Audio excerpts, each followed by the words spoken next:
I'm going to talk today about growing old. The fact is we can't avoid it. And I'm going to ask you a little bit of a question. How many of you out there remember that when you were 15, you didn't believe you would ever grow old? My hand has to go straight up. And in fact, I remember somebody somewhere along the line saying, you're going to grow old too one day. And me thinking, yeah, and tomorrow morning I'm going to wake up and I'm probably going to be a panda bear. Because frankly, old was a completely different species to me. And then I remember I got to 20. And 20 was pretty cool, actually. And 25 was even cooler. I had my first house at 25.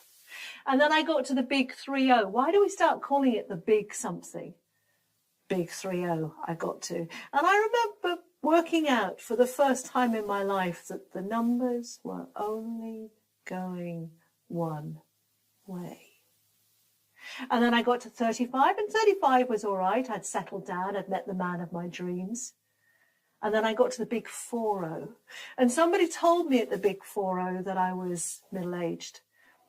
We all know that's a load of rubbish now. We know that middle age probably happens when you're about 70. Well, at least that's my story and I'm sticking to it. And then I remember getting to the big 50. Now, the way I coped with the big 50 was by telling myself that in 10 years' time it was going to be the big 60. So I might as well enjoy the big 50 because at the big 60, the big 50 was going to look really young. I'd worked this out by that time. But then I remember at 54 standing in front of the bathroom mirror and for the first time in my life seeing grey hairs, seeing lines on my face.